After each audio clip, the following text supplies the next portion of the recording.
Now for global business updates, Rotus Oddiri joins us. Good morning, Rotus. Good morning, Dr. Abati. Good morning, Vimbai. Good morning, Rufai. All our viewers out there. Begin, of course, with oil. We actually saw a pickup in oil. There's a lot of optimism around this Geneva talks that will be taking place tomorrow between Scott Bessent, U.S. Trade Representative, and the Chinese counterparts over de-escalations on trade tensions. So as you know, China is, massive country, uses a lot of oil. They're hoping that we get a reduction. So traders are placing their bets, if you will. So $63.19, I mean, this is still pretty low. West Texas is now at 60, and then, of course, that's your benchmark. Asian markets were a bit mixed. We got some China trade data for April we're going to go through. The Shanghai index was actually down, perhaps because you saw a reduction in trade to the U.S. Hang Seng up, Japan up, Kospi down, India still down because of that, all these issues with Pakistan and so on, weighing on sentiment. Australia up. So let's look at the data from China for April. Exports climbing by 8.1% year on year compared to April last year. The estimates were just 1.9%, so way more exports. Again, they're pushing out as much as they can.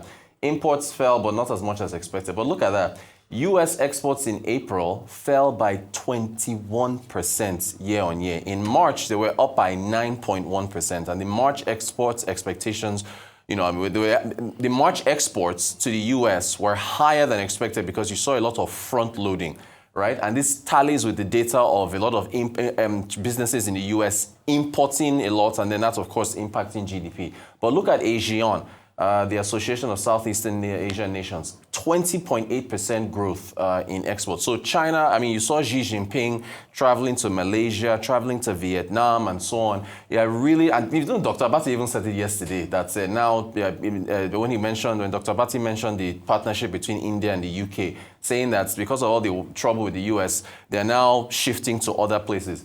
Meanwhile, this framework, I'm not even calling it a trade deal. This thing anyway, so Trump even said that they're not even full details yet on this deal with the UK that he's been talking about. Meanwhile, again, it was something that I've been working. I said all this yesterday before the details even came out. Anyway, they're saying the 10% baseline tariffs still remain. So what was the deal? They're now saying steel and aluminum tariffs for the UK are reduced to 0. And apparently the UK now can export up to a cap of about 100,000 cars at 10% tariff to the US.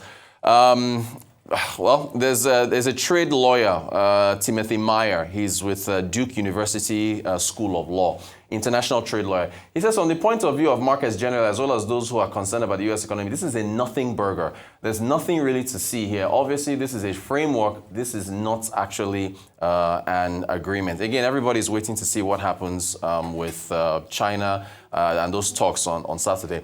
There was a artificial intelligence hearing in the Senate, chaired by Senator Ted Cruz of Texas. Sam Altman of OpenAI was there, the president of Microsoft, CoreWeave, and a number of others. I think about 4 of them total. But here is Ted Cruz talking about how the U.S. needs to do less. This is that Biden chip thing that Trump wants to overturn. He says less regulation, more innovation is what the U.S. needs for AI to lead. To lead in AI, the United States cannot allow regulation, even the supposedly benign kind, to choke innovation or adoption. American dominance in AI depends on 2 factors: innovation and adoption. Innovation drives breakthroughs and global competitiveness. Adoption ensures that these tools empower American workers and businesses, enabling the United States to become the world's leading adopter and exporter of AI. All right, obviously this is my favorite part of the segment. Sam Altman then spoke and talked about updates on ChatGPT. And then I will now present a demonstration using an IMF confirmation of Nigeria paying off its debts with ChatGPT. But let's take a listen to Sam Altman. I was here about 2 years ago, and at that time ChatGPT had recently launched. It was a curiosity in the world. People weren't sure what it was going to mean, what it was going to be used for. Today, we've made significant progress. ChatGPT is used by more than 500 million people a week. I just saw yesterday that according to SimilarWeb, it's now the 5th biggest website on the internet globally, growing very quickly. But most of all, it's being used in really important ways. It's significantly increasing productivity. We hear scientists say they're 2 or 3 times more productive than they could be before. We hear people that are getting medical advice or learning in ways they couldn't before.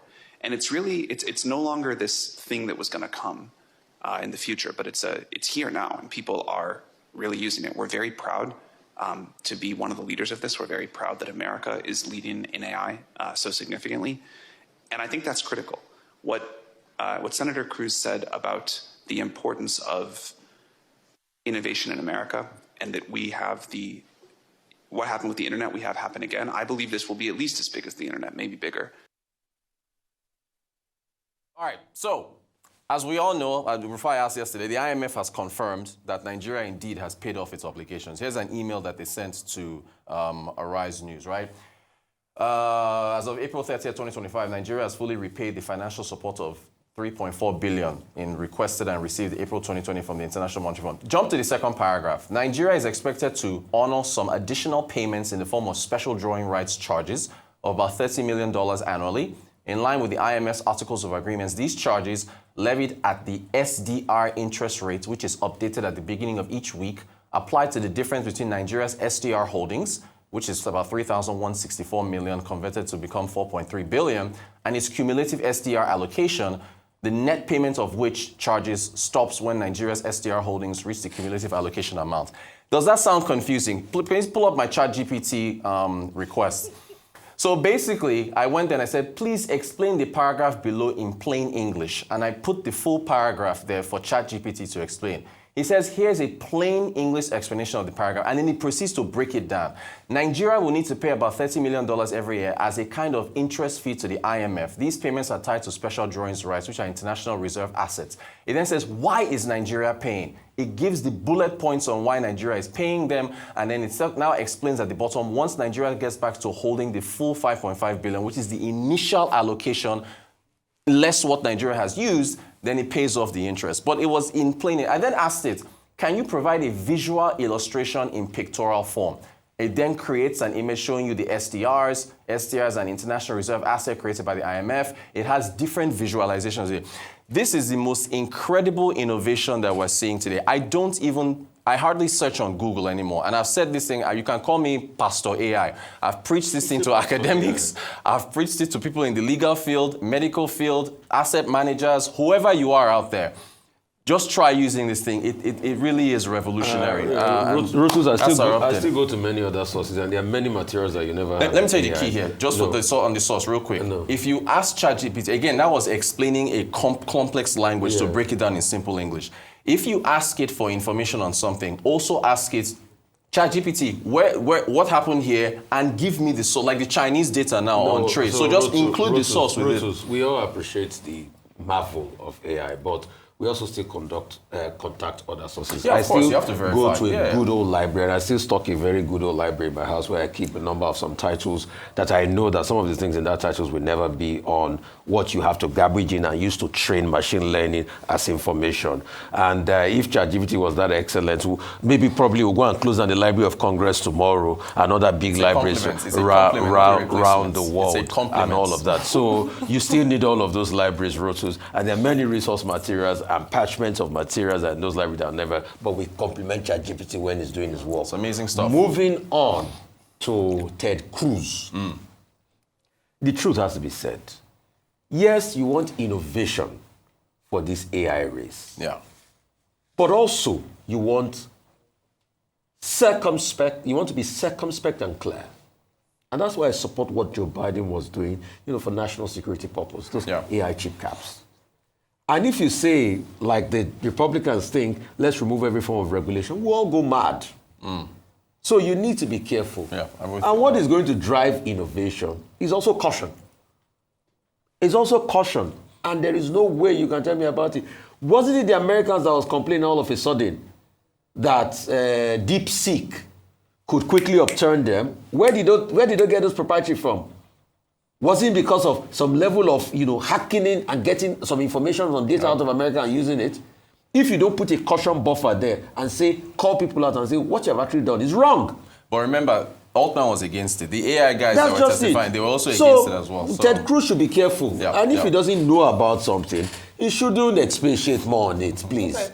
There's also a great level of caution because like I think it's Superman that says, or Spider-Man that says, power with great power comes great responsibility. On that note, since we're in the mood of where we're celebrating Catholicism today, there is a word that originated from, it's a Latin word, but it was popularized by the Catholic Church back in the day. It's called propagare, which means to propagate.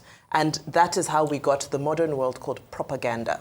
Now, we have to be careful when we're reporting economic news, things that are backed by science and data, to paint the whole picture.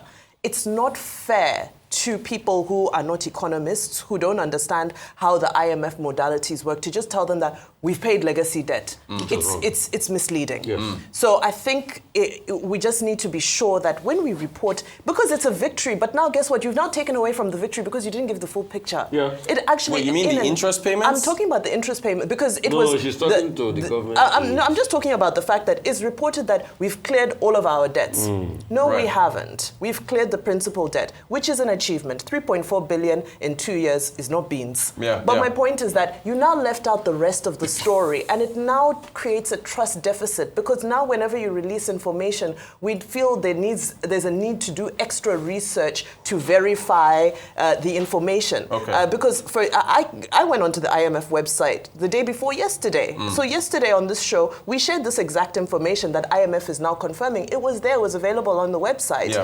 So for me, I'm just saying that let's be careful in how we disseminate, especially economic information, to those who may not have the skill set, just the common man who has time to go to IMF website and start looking at outstanding debt, what's the meaning of SDR, and nobody does. We've paid 3.4 billion. We're still going to pay our interest, but this is a win.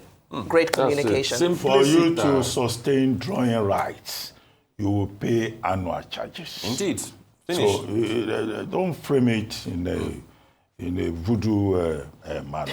But I want to make the point. I want to make the point about the fact that this administration has managed to pay off debt. That is it. Even at the state level, many of the states that were heavily indebted have been able to pay. I'll give you the figures. Jigawa State has paid 96.92% of its debt.